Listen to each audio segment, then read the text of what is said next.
Hello viewers, আসসালামু আলাইকুম। টেকনোবিডি YouTube চ্যানেলটিকে সাবস্ক্রাইব করে পাশে থাকা বেল আইকনটি বাজিয়ে আমাদের সঙ্গেই থাকুন। ধন্যবাদ।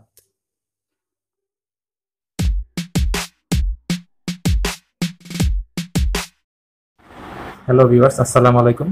তো আজকে এই ব্লেন্ডারটি দ্বিতীয় পর্ব শুরু করলাম। তো প্রথম পর্বে দেখানো হয়েছিল কীভাবে এটির আনবক্সিং এবং কনফিগারেশনগুলো। আজ দ্বিতীয় পর্বে দেখাবো যে এর মাধ্যমে আপনি কীভাবে মশলাগুলো ব্লেন্ড করবেন, কীভাবে মশলাগুলো পেষবেন সেটা সম্পর্কে। তো কথা না বাড়িয়ে ভিডিও শুরু করা যায়। আর ভিডিওটি সম্পূর্ণ বুঝতে শেষ পর্যন্ত অবশ্যই দেখবেন। তো প্রথমেই পাওয়ার কর্ডটি আমি লাগিয়ে নিচ্ছি মাল্টিপ্লাগে। আচ্ছা, আর একটি মজার বিষয় হচ্ছে ওয়ারপাতের শুধুমাত্র এই ব্লেন্ডের এই মডেলটিতে মধ্যেই রয়েছে। আমি কিন্তু এখন পাওয়ার 1 কোডে দেওয়া আছে এবং পাওয়ার জ্বলছে, লাইন দেওয়া আছে, তবু এটা চলছে না। দেখেন ইনচার্জ চাপ দিচ্ছি, 1 2 3 দিচ্ছি, তো এটা চলছে না। এটা চলার জন্য তোমার প্রথমে আপনার ওই জারটাকে সেট করতে হবে, এছাড়া চলবে না।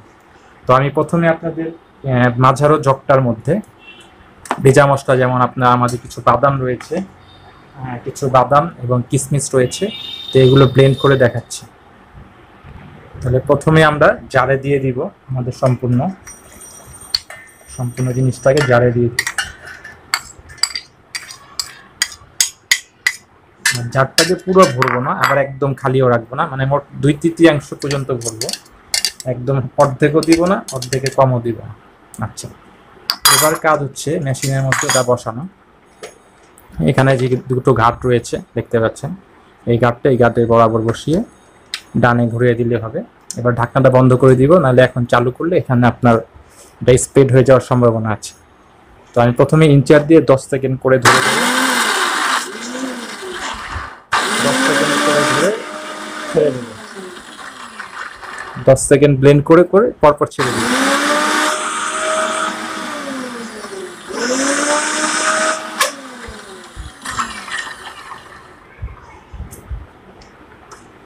তো দেখতে পাচ্ছেন এখানে মোটামুটি হালকা গুঁড়ো হয়েছে। তো আমাদের বাদামটা কম থাকার কারণে এটা ঠিকমতো ব্লেন্ড করতে পারছে না, ওই জন্য আমি চামচ দিয়ে দিকে আবার নিচে নামিয়ে দিচ্ছি। আপনারা অবশ্যই একটু ভরে নেবেন, মানে পরিমাণটা যথেষ্ট কম আছে। তো মিনিমাম 2/3 ব্লেন্ড করবেন, এতে ব্লেডটা ঘুরবে ঠিকমতো এবং সুন্দর মসৃণ ব্লেন্ড হয়ে যায়। তো আমাদের পরিমাণটা একটু কম আছে, দ্যাটস ওয়াই এরকম হয়েছে। তো আমি আবার দ্বিতীয়বার চেষ্টা করছি।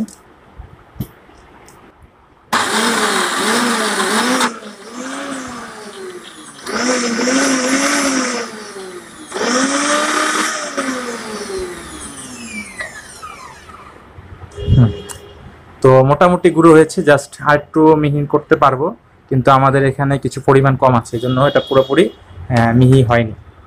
তো এরপরে আমরা একটি শুকনা মশলা কীভাবে করে সেটা দেখাচ্ছি। তো আমাদের শুকনা মশলা গুঁড়া করার জন্য আমাদের যে ছোট জারটি রয়েছে 0.5 লিটারে, সেই জারের মধ্যে আমরা এই জিরাগুলো ঢুকিয়ে দিব। এখানে জিরা আছে, সাদা গোলমরিচ আছে, আর কিছু এলাচ আছে। এটা হচ্ছে শুকনাভাবে গুঁড়া করব। আর এটাও চেষ্টা করবেন আপনারা প্রায় অর্ধেকের বেশি, 2/3 পর্যন্ত ভরতে। এখানে কিছুটা কম আছে, আচ্ছা তবুও সমস্যা নেই, দেই হয়তো 2-3 বার করে করতে হবে। বারবার ব্লেডে নিচে নামিয়ে, পরিমাণটা যেহেতু কম থাকে, বারবার নিচে নামিয়ে, নিচের থেকে উপরে নামিয়ে এভাবে আপনার ব্লেন্ড করে নেবেন। তো এটা আমরা শুরু করলাম। প্রথমে 10 সেকেন্ড পর পর বন্ধ করব।